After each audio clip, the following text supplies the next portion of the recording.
I just watched King Kong, and I had this influence by it, this artistic inspiration that's impossible to pin down.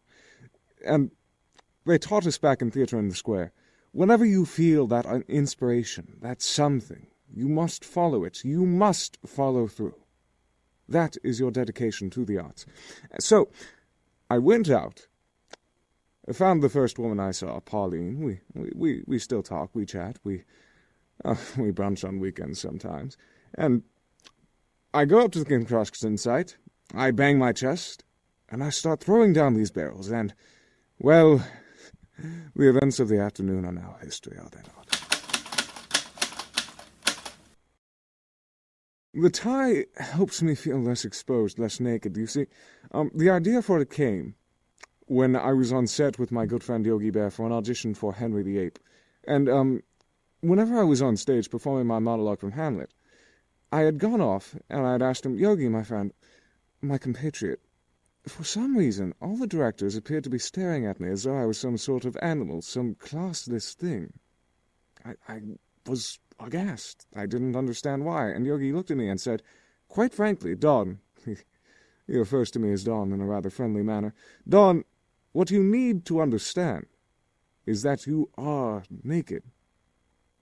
The key thing to remembering who you are, to remember that you're not just some beast, is to adorn yourself with some ornament of some sort. This tie represents class. It represents a sense of sophistication. Not only that, to distinguish myself from other gorillas, I found it necessary to print my initials on it. In addition, I do occasionally, by my own admission, forget my own name, so it is helpful in that department as well. You know, it's funny that you bring that up. I've never actually seen or played Donkey Kong Country or the other video games.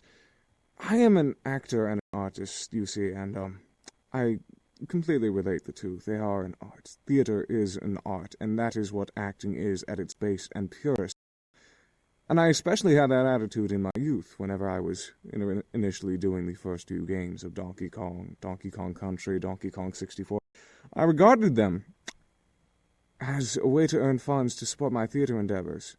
In Tokyo, when you're a young gorilla trying to break into the acting field, it is incredibly difficult to support yourself. Now, my children have informed me that the games and my performance in them are both exhilarating, which I can take pride in. However, given my notoriety, regrettably, for specifically those games, I only allow them to play them every once in a blue moon. However, I do appreciate what they mean for me and what they do for me. And I appreciate that they're quite popular because the sum of money that I've earned from them is, well, appreciated.